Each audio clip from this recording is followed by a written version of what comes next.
लाल झील का पानी खौल रहा था। पंचमुख नागराज के पांचों फन जब एक साथ हवा में लहराए तो ऐसा लगा मानो 5 विशाल पर्वत देवदत्त को कुचलने के लिए तैयार हों। नाग के शरीर की केंचुली सोने की तरह चमक रही थी, लेकिन उसकी आंखों में मृत्यु का तांडव था। उसकी एक फुफकार से झील के किनारे खड्डे पेद्द क्षण भर में राख हो गए। देवदत्त ने नील प्रभा तलवार को दोनों हाथों से थाम लिया। उसकी चमक अब और भी तीव्र हो गई थी, मानो वह भी इस महायुद्ध के लिए आतुर हो। एक तुच्छ मानव, अमृत की बूंद चुराने का साहस। नागराज की आवाज पांचों मुखों से एक साथ निकली, जिससे धरती कांप उठी। क्या तू जानता है कि तेरे पूर्वज भी इस सरोवर की छाया तक पहुंचने से पहले ही भस्म हो गए थे? देवदत्त ने अपना सिर ऊंचा किया। हे नागराज, मैं यहां चोरी करने नहीं, भिक्षा मांगने आया हूं। मेरे माता पिता के प्राण संकट में हैं। यदि उनकी रक्षा के लिए मेरा भस्म होना नियति है तो मुझे स्वीकार है, पर मैं खाली हाथ वापस नहीं जाऊंगा। नागराज ने उत्तर देने के बजाय हमला किया। उसके दाहिने फन से आग की एक लपट निकली। देवदत्त ने फुर्ती से छलांग लगाई और एक पत्थर की ओट में छिप गया। पत्थर तुरंत पिघलकर लावा बन गया। देवदत्त समझ गया कि यहां केवल साहस काम नहीं आएगा, उसे अपनी बुद्धि और यक्षिणी की तलवार की माया का उपयोग करना होगा। वह पत्थर की ओट से बाहर निकला और नील प्रभा को हवा में घुमाया। तलवार से नीली किरणों का एक जाल निकला, जिसने आग की लपटों को सोख लिया। नागराज क्रोधित हो उठा। उसने अपने पांचों फनों से एक साथ वार किया। देवदत्त बिजली की गति से झील के पानी के ऊपर दौड़ने लगा। यक्षिणी की शक्ति ने उसे पानी पर चलने की क्षमता दे दी थी। वह नागराज के शरीर के चारों ओर चक्कर काटने लगा, जिससे विशाल सांप उलझने लगा। देवदत्त ने तलवार से नाग के शरीर पर प्रहार किया, लेकिन वह टकराकर वापस आ गई।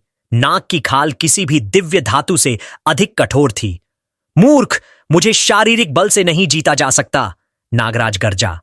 उसने अपनी पूंछ से पानी पर प्रहार किया, जिससे एक विशाल लहर उठी और देवदत्त को हवा में उछाल दिया। देवदत्त झील के बीच बने उस टापू पर जा गिरा, जहां जीवन बूटी चमक रही थी। वह लहूलुहान हो चुका था। उसकी पसलियों में असहनीय दर्द था। उसने देखा कि जीवन बूटी उसके हाथ से कुछ ही इंच की दूरी पर थी। जैसे ही उसने हाथ बढ़ाया, नागराज के पांचों फन उसके सिर के ऊपर मंडराने लगे। रुको! देवदत्त चिल्लाया। यदि आप मुझे मार देंगे तो मेरी आत्मा तब तक नहीं भटकेगी जब तक मैं अपने माता पिता की सेवा नहीं कर लेता। आप रक्षक हैं, क्या आप धर्म नहीं जानते? नागराज के फन रुक गए। उसकी आंखों की ज्वाला कुछ शांत हुई। धर्म? एक मानव मुझे धर्म सिखाएगा? ठीक है, यदि तू इतना ही आत्मविश्वासी है तो मैं तुझे एक अवसर देता हूं। बल से तू मुझे हरा नहीं सकता, पर यदि तू मेरे 5 प्रश्नों का सही उत्तर दे दे तो मैं स्वयं तुझे यह बूटी दे दूंगा, और यदि तू विफल हुआ तो तेरा हृदय मेरा आहार बनेगा। देवदत्त ने तलवार म्यान में डाली और हाथ जोड़कर खद्दा हो गया। पूछिए महाराज। नागराज का पहला फन आगे आया। वह क्या है जो जन्म तो लेता है पर कभी मरता नहीं? देवदत्त ने एक क्षण सोचा और कहा, अधर्म। मनुष्य मर जाता है, पर उसके द्वारा किया गया पाप और अधर्म संसार में फल के रूप में जीवित रहता है। नागराज का दूसरा फन आगे आया। संसार का सबसे बड़ा आश्चर्य क्या है? देवदत्त ने उत्तर दिया, हर दिन प्राणी मृत्यु के मुख में जाते हैं, फिर भी जो जीवित हैं वे यह सोचकर जीते हैं कि वे अमर हैं। यही सबसे बड़ा आश्चर्य है। तीसरा फन बोला, वह कौन सी वस्तु है जिसे बांटने पर वह बढ़ती है पर छुपाने पर सड़ जाती है? देवदत्त मुस्कुराया। ज्ञान और प्रेम, इन्हें जितना फैलाओ ये उतने ही समृद्ध होते हैं। चौथा फन बोला, एक पुत्र के लिए उसकी माता और पिता का क्या अर्थ है? देवदत्त की आंखों में आंसू आ गए। माता वह भूमि है जो सब कुछ सहकर जीवन देती है, और पिता वह आकाश है जो अदृश्य रहकर हर विपत्ति से सुरक्षा देता है। अब पांचवां और सबसे विशाल फन आगे आया। इसकी आवाज सबसे गंभीर थी। अंतिम प्रश्न, यदि तुझे चुनाव करना हो अपने माता पिता के जीवन और उस यक्षिणी के प्रेम के बीच जिसने तुझे यह तलवार दी है, तो तू किसे चुनेगा? यह एक मायावी प्रश्न था। देवदत्त का हृदय कांप गया। उसने यक्षिणी की उस अलौकिक सुंदरता और उसकी उस रहस्यमयी मुस्कान को याद किया, लेकिन फिर उसने अपनी मां के कांपते हाथ और पिता की बुझती आंखें देखीं।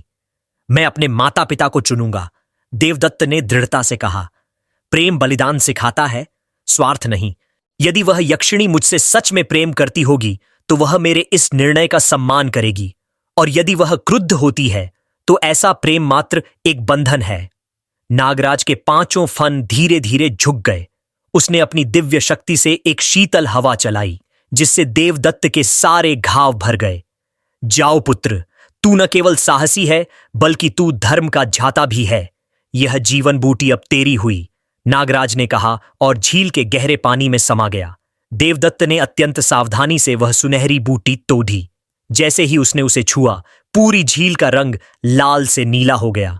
उसे लगा जैसे पूरा जंगल उसे रास्ता दे रहा हो। वह तेजी से वापस मंदिर की ओर भागा।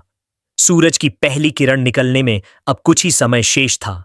रास्ते में अब कोई पेडीडीएच उस पर हमला नहीं कर रहा था, बल्कि ऐसा लग रहा था मानो वन की हर वनस्पति उसके सामने शीश झुका रही हो। जब वह मंदिर के खंडहर के पास पहुंचा तो उसने देखा कि यक्षिणी वहीं तालाब के किनारे खदड़ी थी, लेकिन वह अब पहले जैसी नहीं दिख रही थी। उसका चेहरा पीला पडिडिएच गया था और उसकी दिव्य आभा कम हो रही थी। तुम ले आए? यक्षिणी की आवाज कमजोर थी। हां देवी, ये रही आपकी जीवन बूटी। देवदत्त ने बूटी आगे बढ़ाई। पर आपकी यह स्थिति कैसे हुई? यक्षिणी ने बूटी ली और उसे अपनी हथेली पर रख दाचकर एक तरल बनाया। उसने उसे पिया और धीरे धीरे उसकी शक्ति वापस आने लगी। उसने देवदत्त की ओर देखा। उसकी आंखों में एक ऐसी भावना थी जिसे देवदत्त समझ नहीं पा रहा था। वह करुणा थी या अनुराग? देवदत्त, उसने उसका नाम पहली बार पुकारा।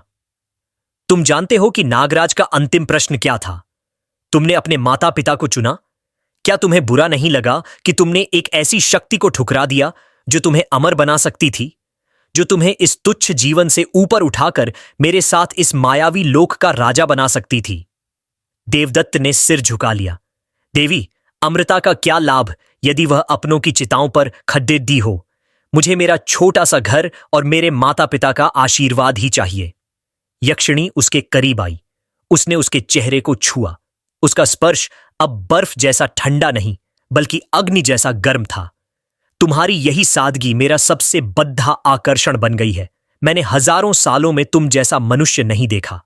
अचानक जंगल की ओर से घोड़ों की टापों और मशालों की रोशनी दिखाई दी। वहां है, वह नीच किसान उस डायन के साथ है। मार डालो इसे। वह साहूकार धनपाल था। वह अपने साथ गांव के दर्जनों लोगों को उकसाकर ले आया था। उनके हाथों में कुल्हादियां और मशालें थीं। यक्षिणी की आंखें क्रोध से लाल हो गईं। ये कीड़े, ये तुम्हें मारने आए हैं? नहीं देवी, इन्हें मैं संभाल लूंगा। देवदत्त ने तलवार निकाली, लेकिन यक्षिणी ने उसे रोक दिया। नहीं देवदत्त, आज तुम देखोगे कि जब एक यक्षिणी किसी से प्रेम करती है तो वह उसके दुश्मनों का क्या हश्र करती है। पर एक बात याद रखना, मेरी शक्ति का प्रदर्शन देखने के बाद गांव वाले तुमसे और भी नफरत करेंगे। क्या तुम तैयार हो? तभी धनपाल ने एक जलती हुई मशाल मंदिर की ओर फेंकी। मंदिर के प्रांगण में मशालों की लाल रोशनी नाच रही थी। साहूकार धनपाल के चेहरे पर वह वहशी मुस्कान थी जो किसी शिकारी के चेहरे पर शिकार को फंसा देखकर होती है। उसके पीछे गांव के वो लोग थे जिन्हें उसने अपनी बातों से भड़काया था। पकड़ लो इस अधर्मी को। यह यक्षिणी के साथ मिलकर हमारे गांव पर अनर्थ लाएगा, धनपाल चिल्लाया। देवदत्त ने अपनी जादुई तलवार नील प्रभा को कसकर पकड़ लिया। उसका रोम रोम कांप रहा था, पर डर से नहीं बल्कि अपनों के प्रति बढ़ते इस अन्याय को देखकर। सेठ जी, रुक जाइए। मैं जो बूटी लाया हूं वह सबके कल्याण के लिए है। व्यर्थ का रक्तपात न करें। लेकिन धनपाल का लालच और डर अंधा था। उसने अपने लठैतों को आगे बढ़ने का इशारा किया। तभी मंदिर के वातावरण में एक ऐसी चीख गूंजी जो इंसानी नहीं थी। यक्षिणी, जो अब तक शांत खड़ी थी, हवा में ऊपर उठने लगी। उसके बाल नागों की तरह लहराने लगे और उसकी आंखों से नीली ज्वाला फूटने लगी।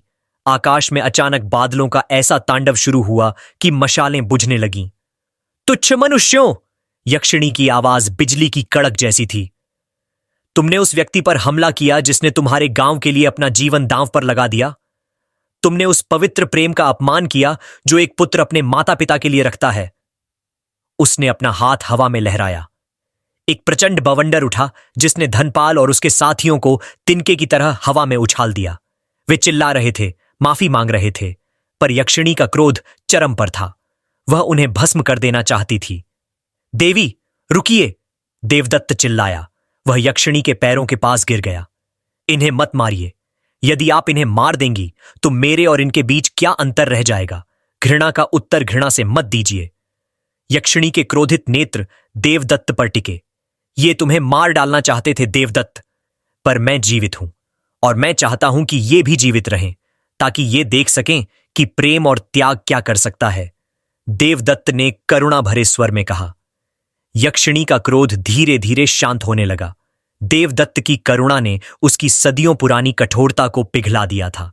उसने एक गहरी सांस ली और अपनी उंगलियों से एक जादुई तरंग छोड़ी। अचानक धनपाल और सभी गांव वाले मूर्छित होकर जमीन पर गिर पड़े। यक्षिणी ने अपनी माया से उन्हें उठाया और हवा के झोंके के साथ गांव के मुख्य मंदिर की सीढ़ियों पर पहुंचा दिया।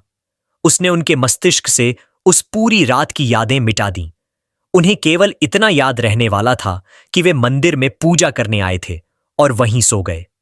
साहूकार धनपाल के मन से वह लालच और क्रूरता भी धुंधली पड़ गई जो उसे राक्षस बना रही थी। अब मंदिर में केवल देवदत्त और यक्षिणी शेष थे। यक्षिणी नीचे उतरी और देवदत्त के सामने खड़ी हो गई। उसने अपनी दिव्य शक्ति को समेटा। उसकी चमक अब सौम्य हो गई थी। देवदत्त, तुम्हारी करुणा ने मुझे पराजित कर दिया है। मैं अब इस निर्जन मंदिर में और नहीं रह सकती। क्या तुम मुझे अपने साथ ले चलोगे? देवदत्त चकित रह गया। पर आप तो एक दिव्य शक्ति हैं और मैं एक साधारण किसान। मेरी टूटी झोपड़ी आपके योग्य नहीं है। यक्षिणी मुस्कुराई। इस बार उसकी मुस्कान में कोई माया नहीं थी, केवल सत्य था। मैं अपना यक्षिणी रूप त्याग कर एक साधारण मानवी बनना चाहती हूं। मैं वह जीवन जीना चाहती हूं जहां प्रेम हो, सेवा हो और परिवार हो। क्या तुम मुझे छाया के रूप में स्वीकार करोगे? देवदत्त ने श्रद्धा और प्रेम से उसका हाथ थाम लिया। यह मेरा सौभाग्य होगा देवी। नहीं, छाया। जैसे ही सूर्य की पहली किरण फूटी, यक्षिणी की दिव्य आभा एक साधारण मानवी के रूप में बदल गई। वह अब गांव की एक सुंदर कन्या जैसी दिख रही थी, जिसकी आंखों में अब भी उस अलौकिक संसार की थोड़ी सी झलक शेष थी। वे दोनों हाथ थामे गांव की ओर चल पड़े। देवदत्त जब अपनी कुटिया पहुंचा तो उसके हाथ में जीवन बूटी थी और साथ में छाया, यक्षिणी। घर पहुंचते ही उसने सबसे पहले उस बूटी का रस निकाला और अपने माता पिता के मुख में डाला। क्षण भर में ही चमत्कार हुआ। सोमदत्त के शरीर में वर्षों बाद हलचल हुई। उन्होंने अपनी आंखें खोलीं और उठकर बैठ गए। माता सावित्री की आंखों की धुंधली परत हट गई और उन्हें अपना बेटा साफ दिखाई देने लगा। पुत्र देवदत्त, सावित्री चिल्लाई और उसे गले लगा लिया। मेरी आंखों में फिर से रोशनी आ गई। सोमदत्त ने भी अपने अंगों में नई शक्ति महसूस की। उन्होंने छाया की ओर देखा। देवदत्त ने सब कुछ विस्तार से बताया, सिवाय इसके कि छाया एक यक्षिणी है। उसने उसे एक अनाथ कन्या बताया जिसने जंगल में उसकी जान बचाई थी। माता पिता ने खुशी खुशी छाया को अपनी बहू के रूप में स्वीकार कर लिया। उसी दोपहर आकाश में अचानक काले बादल उमड़ आए। महीनों से प्यासी धरती पर ऐसी मूसलाधार वर्षा हुई कि गांव की सूखी नदी स्वर्णधारा फिर से लबालब भर गई। गांव वालों को लगा कि इंद्रदेव प्रसन्न हुए हैं, पर केवल देवदत्त जानता था कि यह छाया के प्रेम का आशीर्वाद था। अगले कुछ महीनों में स्वर्णपुर का नक्शा ही बदल गया। देवदत्त के खेतों में ऐसी फसल उगी जिसे देख पूरा गांव दंग रह गया। धान की बालियां सोने की तरह चमक रही थीं। साहूकार धनपाल, जिसकी यादें मिट चुकी थीं, अब एक बदला हुआ व्यक्ति था।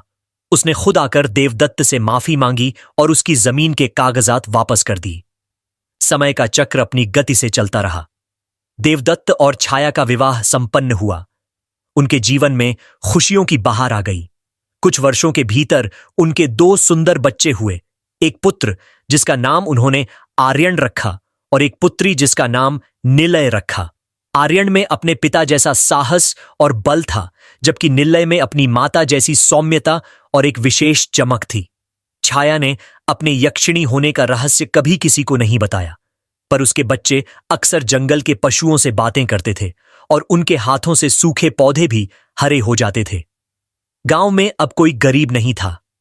देवदत्त और छाया ने मिलकर एक पाठशाला और एक औषधालय बनवाया। देवदत्त अपने बच्चों को अक्सर उस जंगल की सीमा पर ले जाता और उन्हें एक कहानी सुनाता, एक ऐसे किसान की कहानी जिसने मौत से ऊपर प्रेम को रखा। यह महागाथा हमें सिखाती है कि संसार में सबसे बड़ी शक्ति न तो जादू है, न धन और न ही शस्त्र। सबसे बड़ी शक्ति निश्चल प्रेम और माता पिता की सेवा है। यदि व्यक्ति का उद्देश्य पवित्र हो और वह दूसरों के प्रति करुणा रखता हो, तो स्वयं विधाता और अलौकिक शक्तियां भी उसके कल्याण के लिए मार्ग बना देती हैं। निस्वार्थ भाव से किया गया कर्म असंभव को भी संभव बना देता है। छाया और देवदत्त का जीवन इस बात का प्रमाण था कि एक साधारण मनुष्य भी अपनी भक्ति से किसी दिव्य शक्ति का हृदय जीत सकता है और उसे मानवता के सुंदर रंग में रंग सकता है।